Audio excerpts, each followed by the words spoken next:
they're in a state where they need to sell their house. So they're that motivated seller, but they're like the least stressed out motivated seller rather than someone who's going through foreclosure.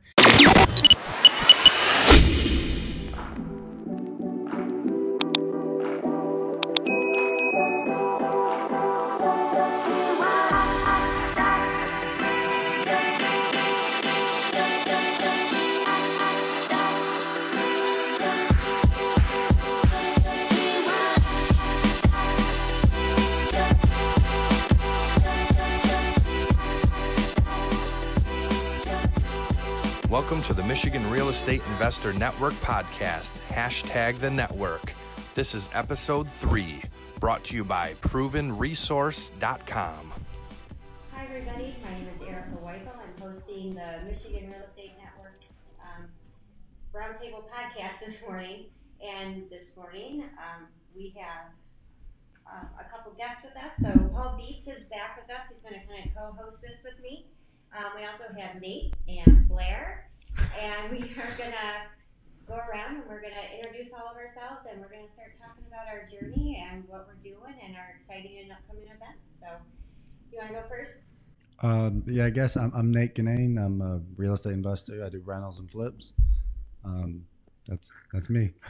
Hi, Nate. Hi. Hey, Paul. Hello there. Paul Beets. I'm a buy and hold investor, mostly in Indianapolis. Hi, I'm Blair Clark, and I am a newbie, just getting started. I just did my first wholesale deal in January, and I have done a few fix and flips, and I also have my first rental property as well. Very cool. So I guess let's start with Paul, and then we'll bring everybody in. So what do you currently have that you're working on? So I have a duplex. I just bought a duplex, must have been in February, and in Indianapolis. It's my first duplex. And I'm pretty excited because maybe a week or two ago, I closed with a hard money lender on the funding for the rehab. So it's about a little over 2,000 square foot, and I've got the windows going in, and the rehab is underway. So we're very excited about that, hoping to finish that up here in April and hopefully get it cash flowing by May. Cool. And again in Indianapolis? Yes, that's in Indianapolis. Mm-hmm. Very nice. Yep. So Nate, what do you got going on? I actually just bought a single family in Warren 3 days ago, so we're rehabbing that. Should be done next week, and then I'll rent that out. It's a buy and hold. And like a month and a half ago, I bought a 4-unit that I bought 1 unit occupied out of the 4. I just placed all 3 tenants as of 2 weeks ago, so that's totally cash flowing. I think it's like a 23% ROI a year. So that one's really cool. And I bought a duplex in January. It's like the month before that. That's in Detroit. So Detroit for the duplex, the 4 units in Port Huron, and the single families in South Warren. So you're kind of all over the place. Yeah, I have other units in other cities, all over Macomb County and parts of Wayne. Very cool. Do you use a property management company for that?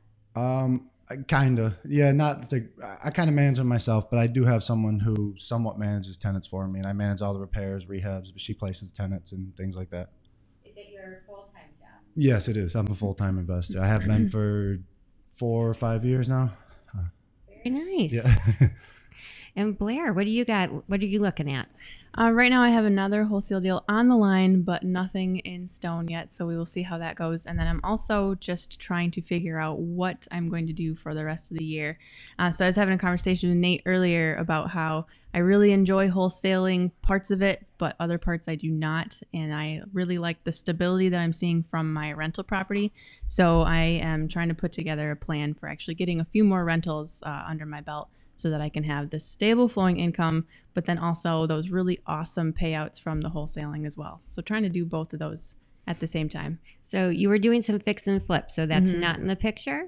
No, that isn't, because that is a lot of work, and our children are tiny and they throw a little monkey wrench into the process sometimes, because we were doing as much of the process ourselves as we could. And so just like looking back over that and observing everything that went on, it's like fix and flips in the future if we have the opportunity, yes, but it was about the same payout in the end as a wholesale deal, which required a lot more marketing and, going after people. But just I could do that from home. I didn't have to be anywhere physically doing anything, trying to figure out like what to do with the little ones. So that was just a little more manageable, the wholesaling and then the rental aspect of it. I think a lot of people go into wholesaling thinking that it's going to be easy and you don't need to have your own money. Mm-hmm. But I don't think they realize the amount of work that actually goes into wholesaling. Yeah, it took a lot of time to do that one deal. Whereas the fix and flip, there are a lot of unforeseen things that can happen that you don't know will pop up. But it's more of a guaranteed thing. Like the money is secured, the property is secured, we are moving forward. But with the wholesale, everything is up in the air really until you go to the closing table. And again, like I was telling Nate, there can be a lot of stress in that. And then there was just a ton of marketing that went into that one deal, like well over 100 phone calls just to secure one. Mm-hmm. Yeah, Paul, where are you finding your deals? Like, how do you find them? Wholesalers. So Yeah. So you're on a buyer's list then? I am, yeah, and actually, that's something a lot of buy and hold investors that they're wanting to get into buy and hold. Maybe they've got plenty of cash or they've got some private lenders on board. I hear a lot from aspiring buy and hold investors that, I can't find properties, I can't find them all. And I've found that that's probably the easiest part for me. On Facebook and networking with other people in the area, I try to get on everybody's cash buyer list. And, if you talk to a wholesaler, somebody that's an aspiring wholesaler, that's the first step is to build your cash buyers list. So Very they're important. looking for you, you're looking for them. I think it's the easiest part. So that's how I got started. I spent a lot of time networking and getting put on wholesalers' cash list. So I'm to the point now where almost every day I get a deal in my email. So all Nice. that marketing, all of that work and everything that the wholesalers do, the deals just roll in. And all I have to do is take the information that comes in, run the numbers. I have back of the napkin numbers, and I could do that on my phone or whatever and just check it out. And then if it looks like the cap rate will be in the ballpark of where I'm looking for, then I'll do a little deeper due diligence. But all of my deals are coming from wholesalers, and I've got some wholesalers that know my name and are actively looking for the kinds of properties that I'm interested in. And so since you're dealing with out-of-state properties, do you physically go look? Do you have boots on the ground out there? Yeah, so I do have a team down there. I've got a property manager that I trust, and I actually now have a rehabber. He runs kind of a turnkey on the side, but he's running out a turnkey property, so he's starting to do rehabs for investors. So he and I have kind of built a relationship, and so he's been a great resource. He's got a lot of experience in the real estate market in Indianapolis. So I do have some boots on the ground that I trust. And if I feel the need to send somebody out to a property to take a look at it, I've got people that can go and do that. Very cool. Nate, where are you finding your properties? I'd say about half of them are off market. They come to me through relationships I've built. Not so much wholesalers. Brokers, agents that know of a sale that has to happen real quick, they'll kind of let me know, and I go buy it. So like the duplex was like that. The single family was like that. The 4-unit was actually on the MLS. So I find a small chunk on the MLS, and I do have wholesalers. They bring me about quarter of my deals. So 1 out of 4 deals comes from a wholesaler. The other half are off market. Rarely today I find stuff on the MLS, but like I said, the 4-plex was the MLS. Very good. So Blair, how are you looking for your properties? I am doing just probate only. So when I'm digging for the motivated seller, so I actually hired a coach to help me out because I learned about wholesaling when I went to a weekend seminar. So I bought into the seminar, but from there, I had a lot of really great takeaways from it. So it was actually worthwhile because I do hear of people going to these seminars and it's a lot of fluff and it's not actually like actionable things that you can do. But the seminar that I went to, lucky enough, I actually had a takeaway, and that was wholesaling. It was something that I didn't even know what it was. So since I knew that I didn't know enough to go on, I just put a little bit of money where my mouth was. I bought some education. I hired a coach, consultant, whatever you want to call them. And so he taught me to do probate marketing. So I go to the courthouse. I go online to I do Macomb County only. It's just kind of like all I have the capacity for right now is just the one county. And so I just call the executors, the people that are the administrator over the estate, and see if there is any interest in selling. And so usually it's like I said, it was about 100 plus phone calls just to do this one deal. And it's usually a lot of people that tell me, no, thank you. No, thank you. No, thank you. Please don't call again.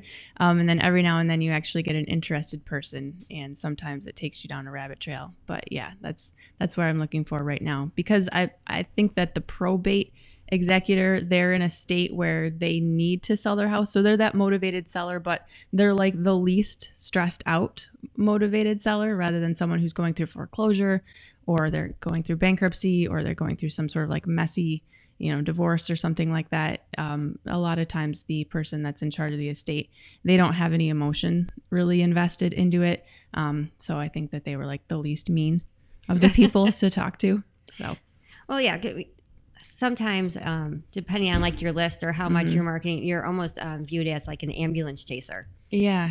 So like somebody died and then you're calling on their estate and, and they think that you're just. Yes. Yeah. I totally get it. So what part do you really struggle with? The cold calling. I hate it. I hate the cold calling. And so I've been considering hiring someone to. Oh, no, someone off to the left is shaking their head. No. So what I was going to say is I was considering hiring someone to do the cold calling for me, but I guess I will be reconsidering that. I'm getting sidebar counsel here right now.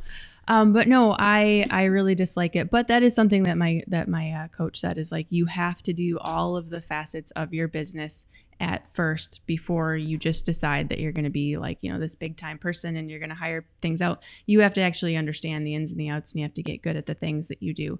But really that's, so the thing that I like the least about it would be the cold calling. And then I guess the biggest struggle would be the time blocking, just because, for those of you that I've actually introduced myself to, I'm a stay-at-home mom and I have 2 little boys, and they consume a lot of my time, which is part of the reason why I'm a stay-at-home mom, is I'm giving them my time. But it's hard to hammer out a consistent chunk of time every day of when I can actually, do the things that are required, especially making the phone calls like during business hours, like during the daytime. You should write a book, Cold Calling During Nap Time. There you go. Real estate investing for the stay-at-home mom. No, I would run away downstairs to the basement during nap time. So I was like in the furthest point of the basement, like their bedrooms are here and I'm going down here so that they don't hear my voice when I'm doing the cold calling, and, just being really just like, I hope I don't sound like a creeper, because I'm trying to talk as quietly as possible on the phone so that I don't wake my kids up, so that I can get as many phone calls in this block of time done as possible. I went through the same thing. I've got 4 kids, and when I did it from home, I would lock myself at the bathroom, turn on Elmo, and try to hope for the best. So I mean, it definitely is a struggle when you don't have a place to go, a quiet office, somewhere where you can just focus and concentrate. And as you're talking to people, you can hear your kids running around upstairs, so you got to run back up and check on them. Yes. So no, it is a struggle. Time blocking, though, is something I struggle with as well. Just trying to make the time, because there's always 100 other things to be doing. Mm-hmm. So I know, Paul, you kind of got things down pat, but do you have any struggles? Right now, I'm struggling with funding. So I'm now going back, and because I have a W-2 job and I've saved up some money, and I have a few private lenders on the side. I qualify for, bank financing. So that's not too much of a struggle, but I'm kind of run out of those avenues. So now I'm looking at building kind of a private lender list, people that I can go to and work to help fund some of my deals. I told my wife if I was rich, I could, buy up real estate and be rich. But, so it's a real challenge finding funding for my deals, and that's kind of what I'm now going back to get started on. No, it takes money to make money, so right. You got to find it from somewhere. Yeah, exactly. And I, like I said, I've got some of my own cash, but I want to try to leverage my own cash. So instead of buying a property for $100,000, I think you just have one property that's cash flowing. I can buy 5 properties for $20,000 a piece as kind of a down payment. So that's the kind of I'm looking to try to leverage my cash from that. Yeah, because a lot of private lenders want to know that you've got some of your own skin in the game. Yeah, exactly. Yeah. So I've exhausted all of the different creative financing strategies other than private lenders. So, I'm now working on the private lender piece. Got it. And how about you, Nate? You got some struggles? Yeah, a little different than his. I actually have a lot of private investors. Been doing it a while. I just bought 7 units in the last 2.5 months. I want to do that 5 more times. I can't find that many deals that pencil the way I want them to. So that's more my struggle. I actually have an abundance of money available to me, and the struggle is real. Yeah.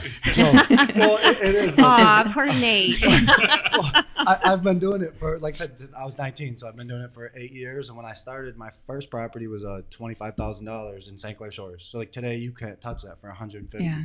Right. So I am real picky on my returns. My rentals are 15 up to 33% a year returns. So I'm very picky. I don't try to get 10% a year. I look for real big ones. That 4 unit, I used private investors to buy it. I put in 10 grand. So $100,000 property, I put in 10, it'll net $18,000 a year. And I'll refinance it in 6 months. The percent return is technically infinite. I'll have no money in it.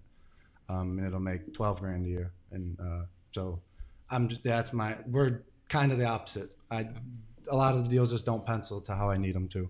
So I'm not buying as much as I would like. So finding the deals is your struggle at the moment. Well, and I do find a lot of deals. It's just not as many as I want. I want to buy 100 units before the year's up, and I've bought 7. But you said you bought your first one at 18? 19. 19. Yep. Yeah, 19. It was a rental, and then all I wanted was a bunch of rentals, and I bought that one. And 6 months through, I was like, "This is awesome," but I can't buy 40 more. It's not possible. So then I got into fix and flips. About a year after I got that one, I found a house, a brick bungalow in St. Clair Shores for $37,000, and I put it under contract. No idea where the money was coming from.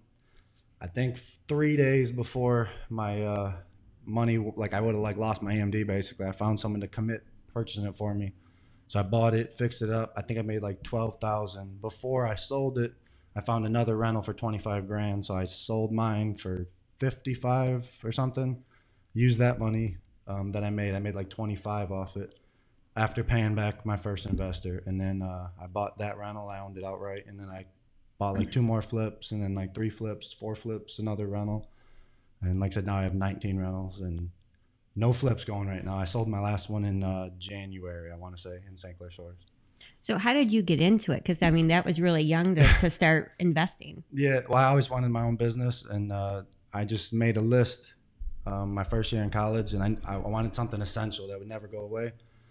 So I came up with gas, food, and shelter. The only one I could do was houses, and there were houses for 30 grand. And I was trying to figure out how to do it. I was working at a car wash. I saved $5,000, and I ended up offering on a bunch of houses, trying to figure out how I'd pay for them, and I kept getting beat out. And then I found one. It was listed at $15,000. It went to highest and best, and I didn't want to lose it. I bid $25,000. I got it, and I actually got a close relative to put the money up, and I had my 5 grand as collateral for him. He knew the house was worth a lot more than 25. He's from the city, and I told him I'd give him all the rent to pay him down. So I just kept giving him all the rent, and then when I sold it, I paid off what I owed him plus his interest, and I made, like I said, 20 to 25 grand. And then from then on, I just kept finding other investors.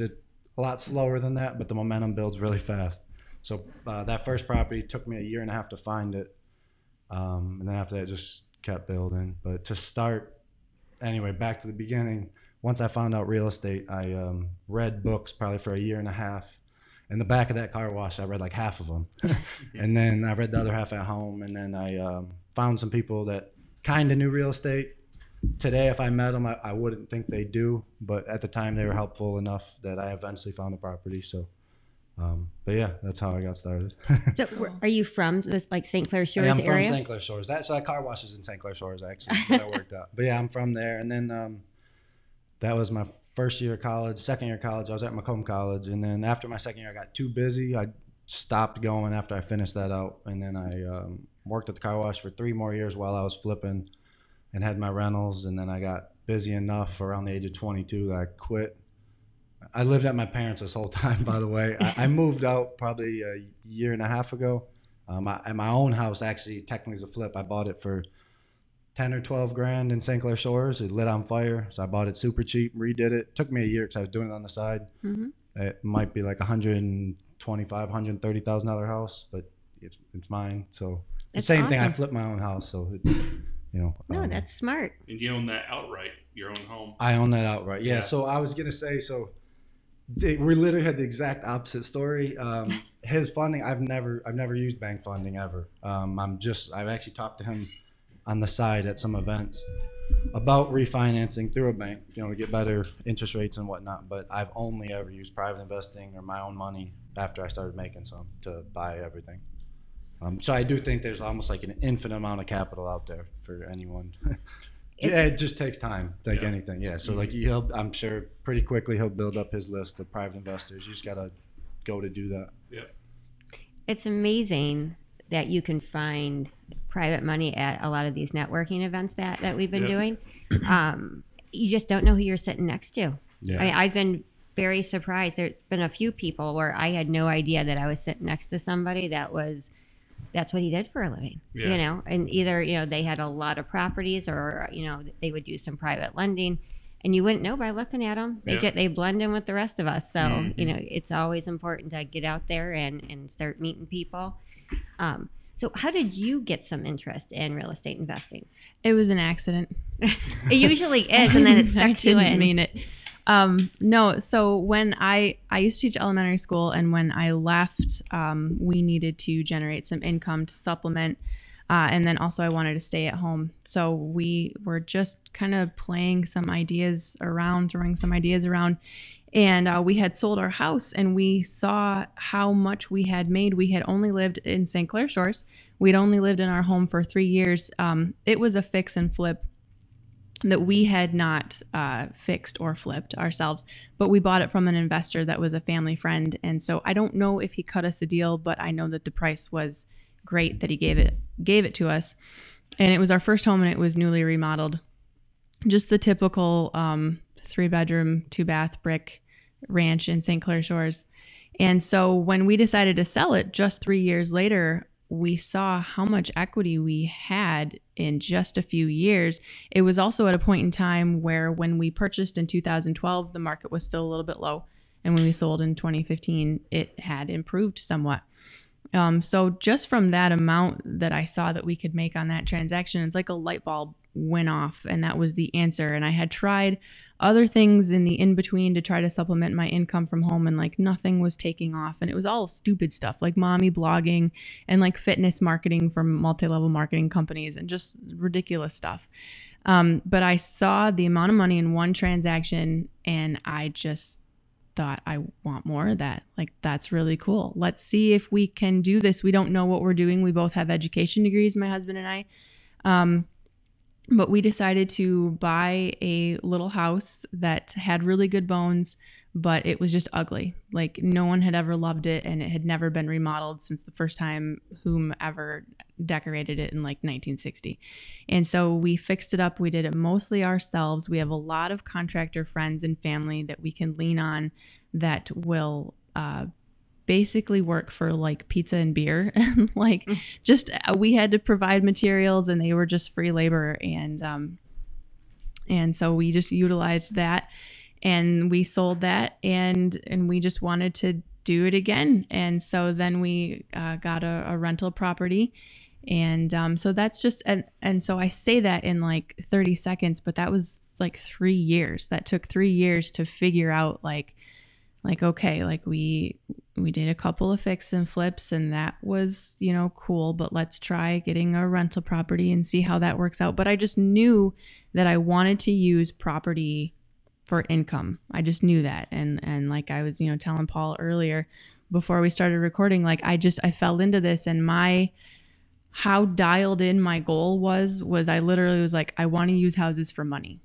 And that was it. Like, that was like the statement, just like, how can I do this? Like, how can we use real estate for money. And I had no idea of anything out there, like all the different types of seller financing or anything like subject to land contracts, nothing like that. I had no idea that wholesaling even existed. The first time I heard the concept, I didn't believe that it was legal, and it's a whole brand new world to me.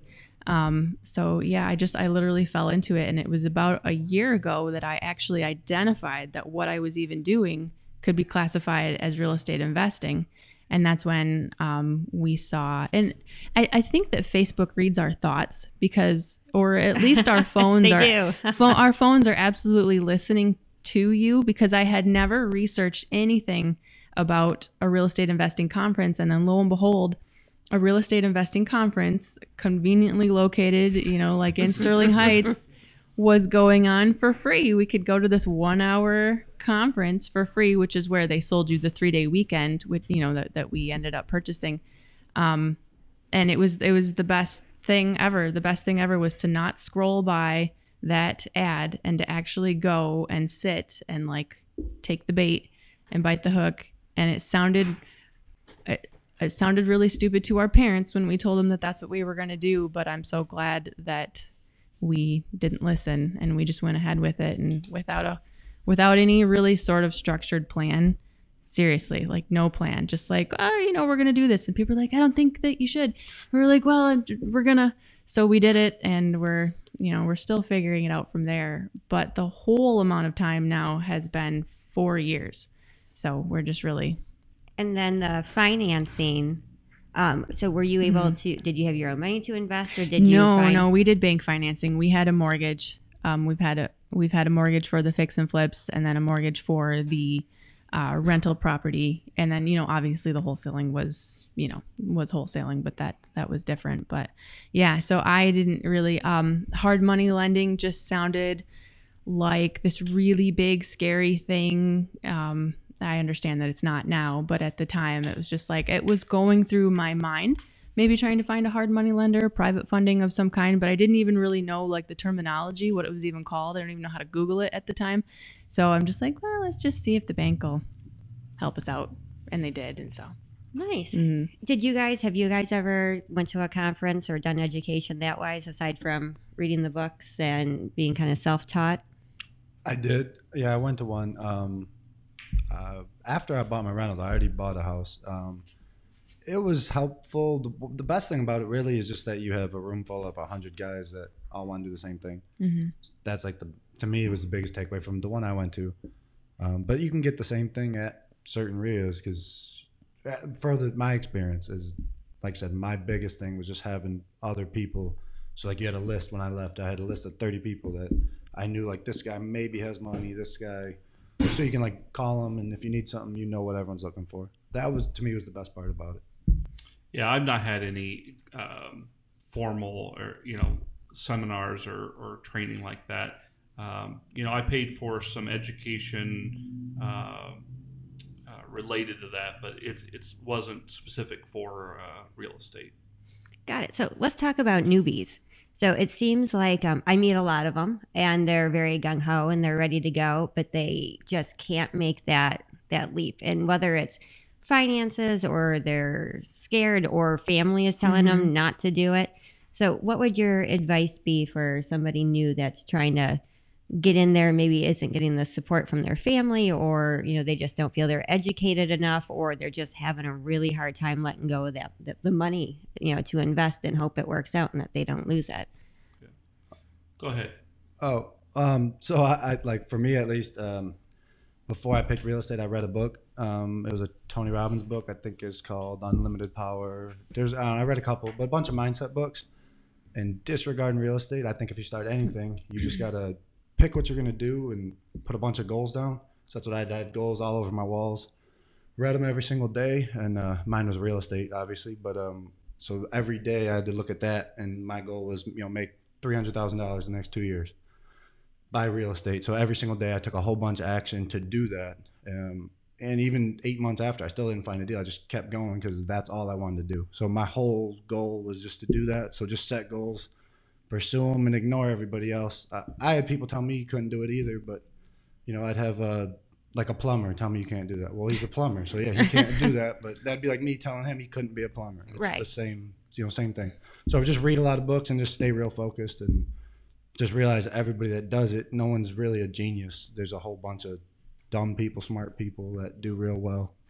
But just persistence, basically. Yeah, I totally agree with that, persistence. But, we talked about it last week on the podcast. That mindset. The mindset, yeah. right? And almost every real estate investor that you meet, they're going to talk about mindset. But we also talked about surrounding yourself with the right people. So, I don't bring up real estate with family that I know don't, align with those goals, right? Or, they have kind of a negative mindset about it. I don't bring it up. I don't discuss it with them. Because, the truth is they've never done real estate, right? So their opinion in and around real estate really isn't valid. So that's why I go to RIAs.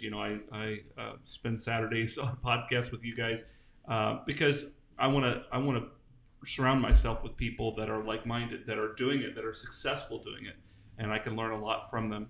Because I'm fairly new at this as well. I've only been at it about a year. So I think that's really important. Surround yourself with people that believe in where you want to go. Mm-hmm. Yeah, well, and part of this is, to share the love and share our knowledge and our expertise and to help people build their business. I mean, that's really my goal in doing it. When I started buying a couple of houses, I bought 2 in Warren, and they were both HUD homes. And it was a lot different back then, and I didn't know what it was going to be like. I didn't know what a rehab was going to actually turn out to be. I didn't know if my prices were right. And but the connections I made, the reason I bought the houses was because I went to actually the Macomb RIA, and I met some people. One of the guys I used to work with also was a real estate investor who originally talked to me about it. But I had a lot of family that said it was very risky, and it was right before the bottom dropped out on everything. So everyone was like, oh, good thing you sold those houses, but people made it through, but it's surrounding yourself with people and educating yourself for sure.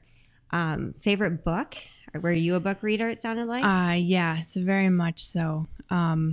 So I definitely, piggybacking on what they're saying, mindset is so important. And that really starts with reading books and listening to audios.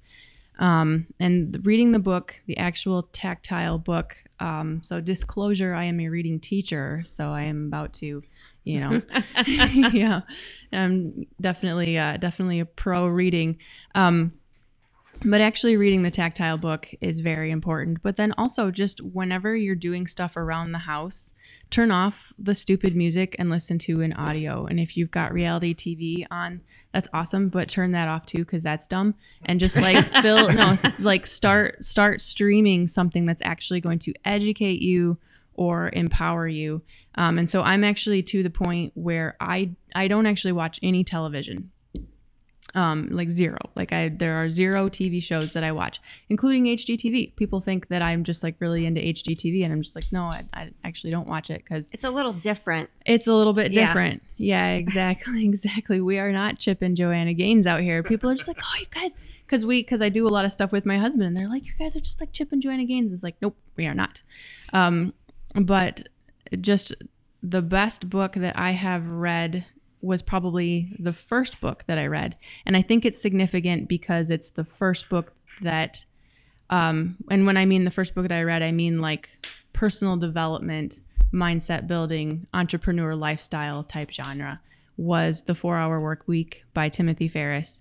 And I read that the summer I left teaching, not really knowing what I was going to do. I had that summer that I could pretend that come September, my husband and all of my teacher friends are going to go back to school, and everything was going to be fine. But I still had that fear of what's going to happen. I don't know what I'm going to do.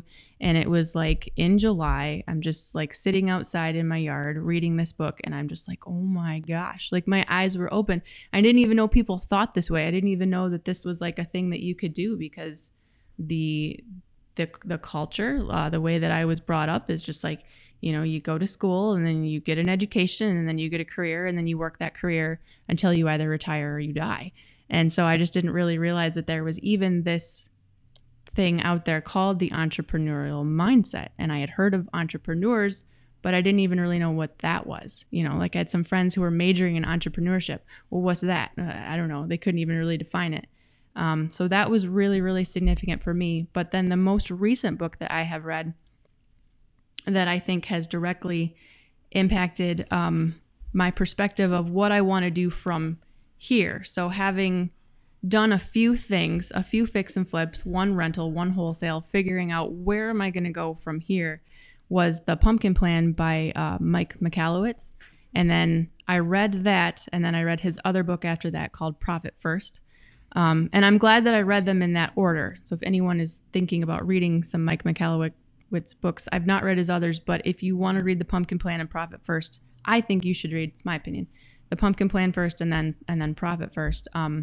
Because the Pumpkin Plan just really helps you to dial in how, even though you're really doing what everyone else around you in that category is doing, this is how to set yourself apart, and then also how to figure out how to take your own strengths, your own skill sets, and even just your own likes and wants and preferences and really just leverage that and capitalize on it.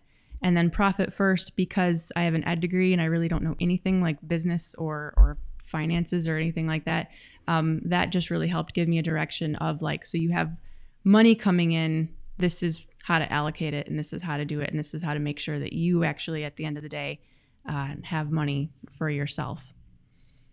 And Nate, I know you said Tony Robbins books, but any podcasts that you listen to or books that you would recommend for a newbie?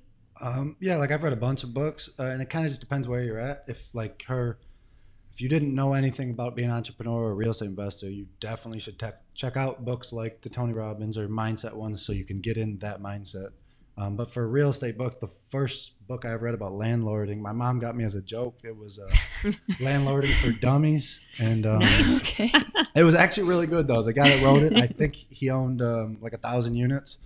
It was actually a lot better than I thought. I was reading it as a joke, and it turned out to be pretty good, real simple.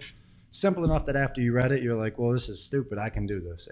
So it was enough to get you Over just that to take, hump. yeah. So I read that, a bunch of books, and then I still do. I read a lot of biographies of like really successful people and just use their mindset. But I do listen to a lot of podcasts.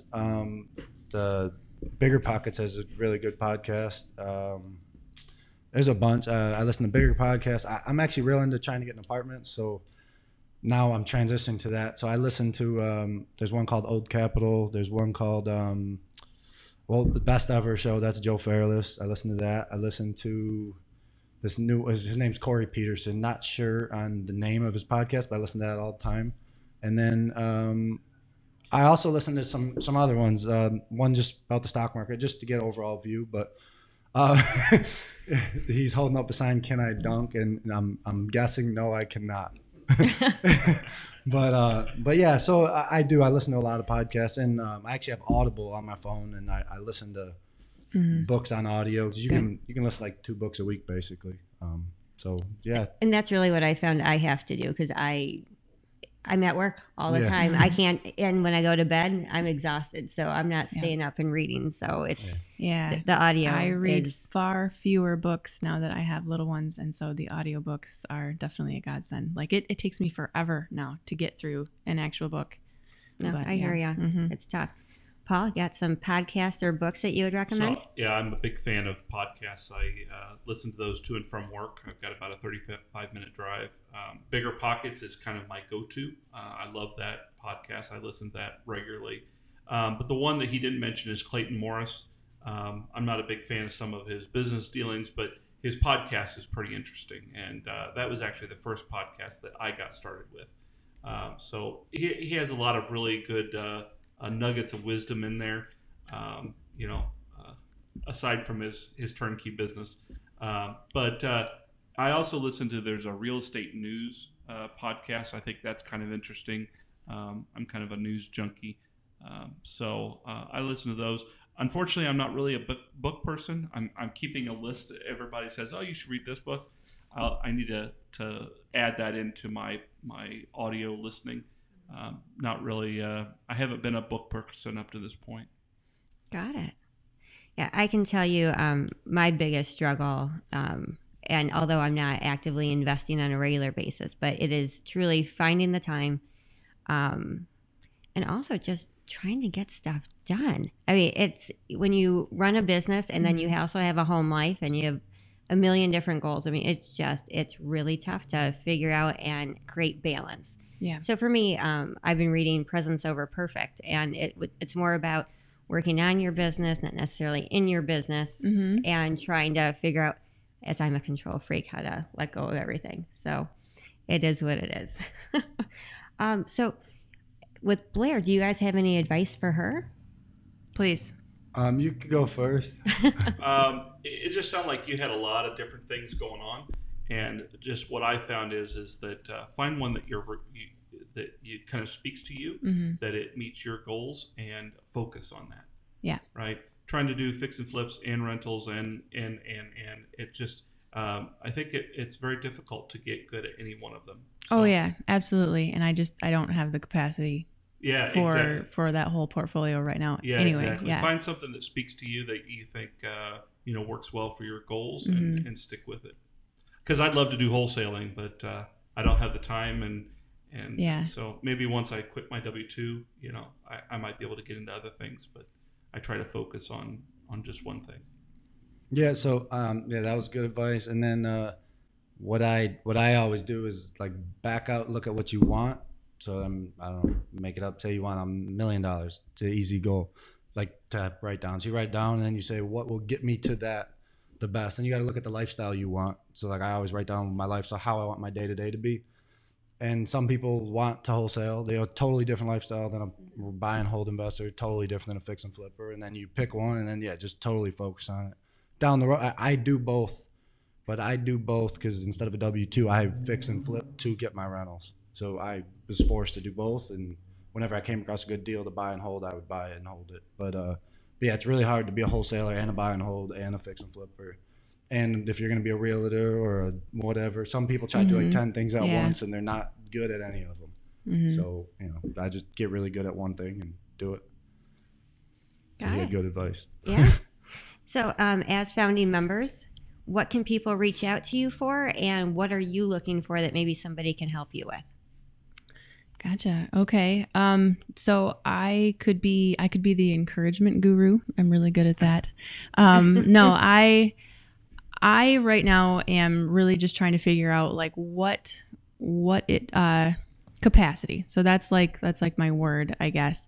I observe a lot of people who try to take on more than what they can do. So yeah, it's absolutely like excellent advice, because even the coach that I've hired right now doesn't really quite get my picture, because he's not a stay-at-home mom.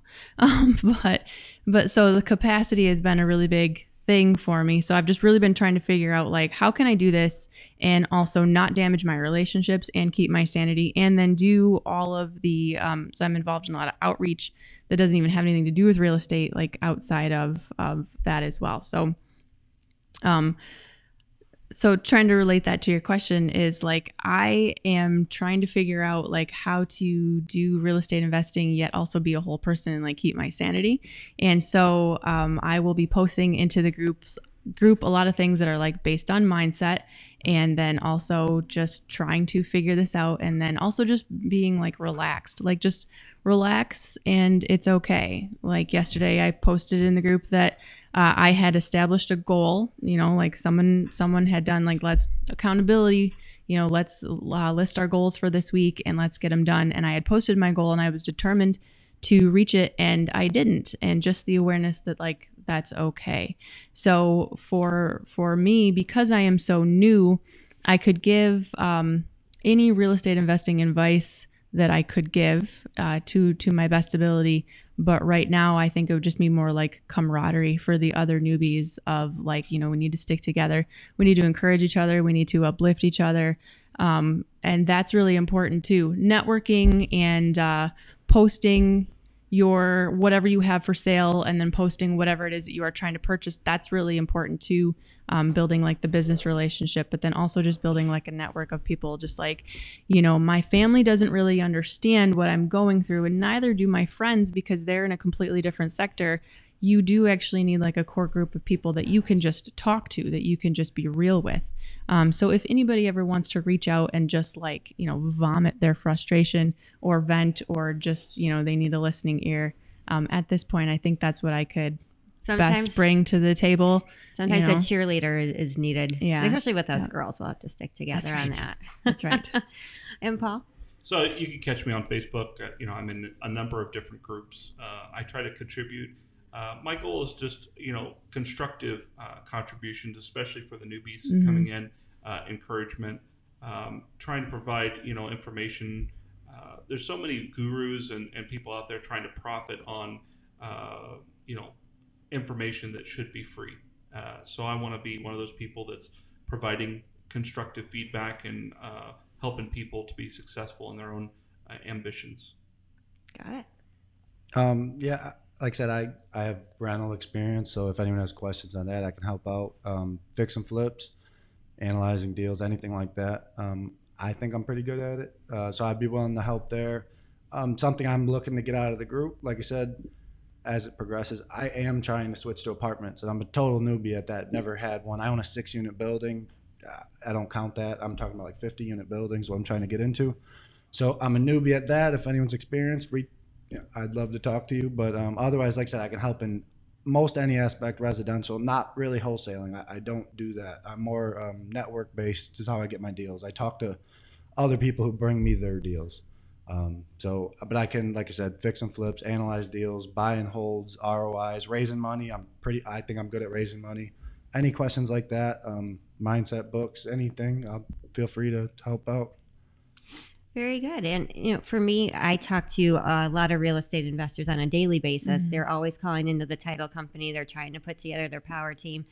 And that's what we're here to do, is to help people through their first deal, hold their hand, get them through it, explain the process, and to contribute. We're almost finished with our investor handbook. So that will go hopefully a long way as well to provide information for people and why a title company needs certain information and what that means to the investor, and why they, especially if you're working out a deal and you're working directly with a seller and not an investor, sometimes things have to be explained, like, why do we need their divorce decree? They just don't understand why I would need that. Well, if his ex-wife gets some of that money, I need to know about it. So, it's one of those things. So that's what I'm looking to contribute, is, a little hand holding, get people through their deals, help them out. And I have a huge network of resources. So if I don't know the answer, I can put someone together with someone that does know the answer. So that's what I'm looking to do. Any final words, golden nuggets you want to share, takeaways? We're all good? Yeah, I think that was it. Awesome. All set. Well, this was a great roundtable. We're really excited. The Michigan Real Estate Investor Network podcast roundtable. Thanks for coming. All right. Thanks for having us. Thank you. Thank you. You've been listening to the Michigan Real Estate Investor Network podcast. Just call it the network. To subscribe to the show, go to www.michiganreinetwork.com, where you can have the show sent right to your inbox. Subscribe on iTunes or your favorite podcast app. If you'd like to be on a future show, there's a link on the site to submit your info. The network is 100% focused on the Michigan real estate investing community. Whether you're brand new or a grizzled vet, we want you to be a part and share the love.